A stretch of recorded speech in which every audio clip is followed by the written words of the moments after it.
When your fiancé of 4 years texts you, "The wedding is off. Don't contact me. My lawyer will handle everything," most women would break down, scream, or beg for an explanation. I didn't shed a single tear. I didn't even pick up the phone to call him. Instead, I stared at the screen, took a slow breath, and replied with 4 simple words. "Check the deed first." He thought he had planned the ultimate power move, humiliating me 3 weeks before our 200-guest wedding, keeping our 5-bedroom house, and suing me for half my business assets. 4 days later, he strutted into the preliminary hearing wearing an Italian suit and a triumphant smirk, acting like he had already won. But the moment the judge read the single certified folder on his desk, his smile evaporated. Because I hadn't walked into court to defend myself, I came to foreclose on his entire life. My name is Claire Sterling. I am 32 years old, and for the past 10 years, I've worked as a senior forensic auditor. My entire life revolves around numbers, paper trails, and cold, indisputable facts. In my line of work, emotions are irrelevant. What matters is what you can verify in black and white. Perhaps that was why I stayed with Julian for 4 years. He was the complete opposite, a high-rolling commercial real estate broker who lived on charm, charisma, and polished optics. To the outside world, Julian was a rising star in the city's luxury property market. He wore custom-tailored suits, drove a sleek German sedan, and commanded every room he entered. But behind closed doors, his flashy empire was a house of cards. I was the silent foundation keeping it upright. I balanced his erratic cash flows, managed his corporate tax liabilities, and quietly injected my own hard-earned capital whenever his reckless speculation threatened to pull him under. He always told me we were a team, that my quiet precision was the anchor to his soaring ambition. 3 weeks before our 200-guest wedding, I was sitting at our kitchen island, double-checking the final invoices for the floral arrangements and catering deposits. Everything was paid for, largely out of my personal account. My phone buzzed on the granite countertop. It was a text from Julian. "The wedding is off.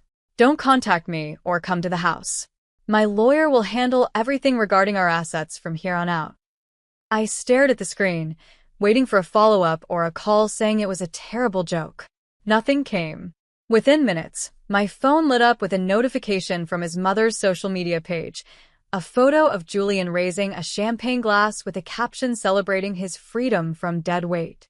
His mother, a lifelong socialite obsessed with status, had always viewed me as a plain, ordinary pencil pusher. She had finally convinced him that marrying me would only hold him back from the elite circles he desperately craved. Julian thought he was discarding an inconvenient burden before stepping into his golden future.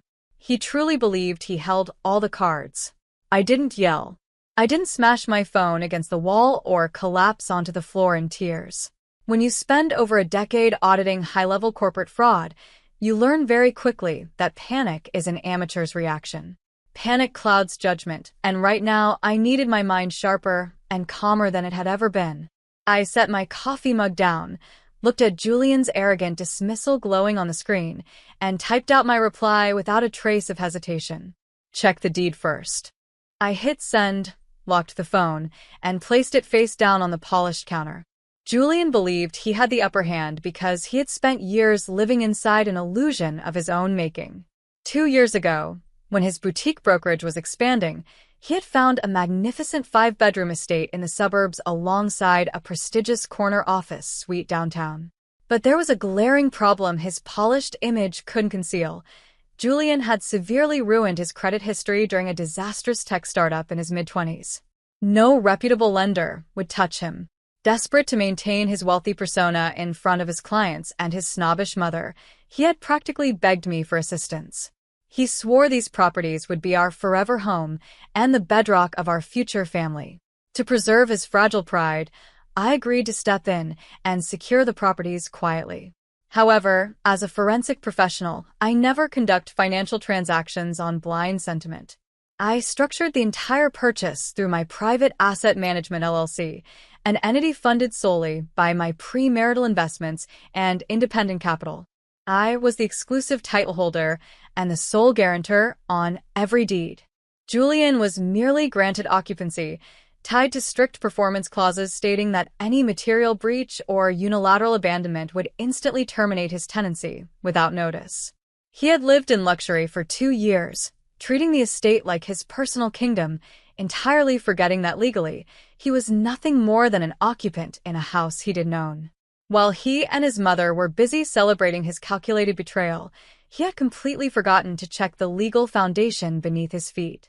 Instead of heeding my warning, Julian took my quiet response as a sign of complete surrender. To a man driven entirely by ego, silence looks like weakness, and 4 calm words look like a desperate bluff.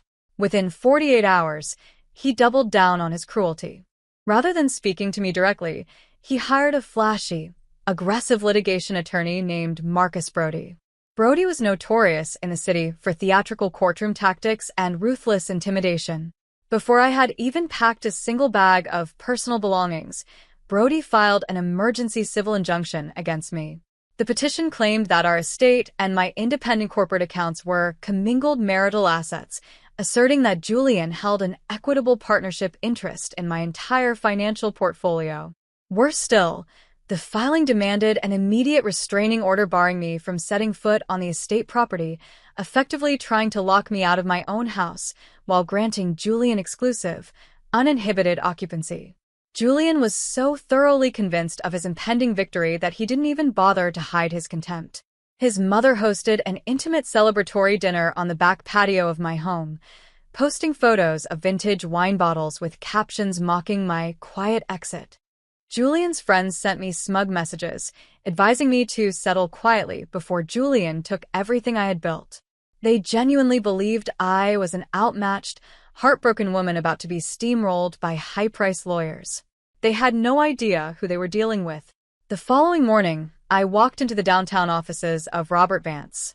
Robert was a veteran property and corporate litigator with 35 years of trial experience, a sharp, understated legal strategist who specialized in airtight asset defense. I laid out 3 organized binders on his oak conference table: certified land registry records, complete non-commingled bank ledgers, original wire transfer receipts, and the signed occupancy agreements, complete with cross-default clauses. Robert flipped through the verified documentation, adjusted his glasses, and a slow, knowing smile spread across his face. Julian's attorney didn't run a title search or verify asset origination before filing this emergency motion, did he? Robert asked quietly. He assumed Julian was the rightful owner. I replied calmly. Robert closed the folder with a solid, resounding thud. Then we won't correct them. Let them walk right into the hearing. The morning of the preliminary hearing arrived with an overcast sky and a tense chill in the air. When I walked into the 3rd-floor courtroom with Robert Vance, Julian was already seated at the petitioner's table. He looked pristine in a sharp charcoal suit, adjusting his French cuffs with an unmistakable air of triumph. His mother sat proudly in the gallery directly behind him, clutching a designer leather handbag and shooting me a gaze of icy pity. Julian didn't even look in my eyes. He merely smirked at his attorney, Marcus Brody, as if this proceeding were nothing more than a formal coronation of his victory. Brody stood up first, his voice booming with theatrical authority as he addressed the bench. He painted Julian as the visionary provider who had poured years of labor and reputation into acquiring their grand suburban residence and building their shared wealth. Brody argued passionately that I was attempting to disrupt Julian's successful enterprise out of bitter spite over a canceled wedding, urging the court to grant an immediate, permanent exclusion order against me. Judge Harrison, a no-nonsense jurist with over 20 years on the bench, listened with a stone-cold expression. He didn't interrupt once. When Brody finally rested his argument with a dramatic gesture, Judge Harrison turned his gaze toward our table. "Does the respondent have anything to present?" the judge asked flatly. Robert Vance stood up smoothly, without a single trace of tension. "Only a single binder of certified public records and sovereign financial trails, Your Honor." Robert approached the bench and placed our certified exhibits before the court. For 2 full minutes, the courtroom fell into absolute, deafening silence. The only sound was the crisp turning of pages as Judge Harrison examined the county land registry deeds, the non-revocable LLC corporate charters, and the verified purchase originations proving every single dollar had come exclusively from my premarital funds. Judge Harrison slowly lowered the documents. He took off his reading glasses, leaned forward over the elevated bench, and looked directly past Julian toward Brody with cold disbelief. "Counselor," Judge Harrison said, his voice cutting through the silent room like a razor. "Did your client seriously believe he could petition this court for exclusive rights to an asset he neither owns, funded, nor holds a single point of equity in?" The smirk on Julian's face instantly vanished. The color drained from his cheeks so fast he turned ghostly white. "Your Honor?"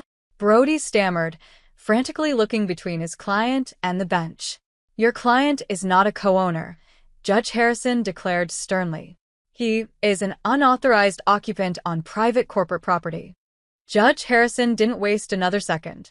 He dismissed Julian's injunction with prejudice, ordered him to cover my legal fees, and issued a formal court directive for him to vacate the suburban estate within 48 hours under sheriff supervision. To compound the fallout, our cross-default clause immediately triggered a lease acceleration on his boutique brokerage suite downtown. Without my financial backing, his commercial landlord issued an eviction notice the very next morning. Over the next few days, my phone blew up with panicked calls and rambling voicemails from Julian and his mother. His confident swagger had evaporated into desperate pleas, begging to talk, claiming it had all been a terrible misunderstanding. I didn't answer a single call. I blocked their numbers, let the movers clear out his belongings, and placed the estate on the market. It sold above asking price 2 months later. Julian's firm collapsed under the weight of overdue rent and shattered reputations, forcing him to move back into his mother's guest room. Today, I live in a sunlit waterfront townhouse in the historic district. It's quiet, peaceful, and entirely mine. Standing on my balcony with a morning coffee, looking out over the calm water, I often think back to that arrogant breakup text. Never let anyone mistake your quiet patience for weakness. When someone plans your downfall based on arrogance and greed, don't scream, don't beg, and never make a scene. Just let the cold, hard facts handle the justice.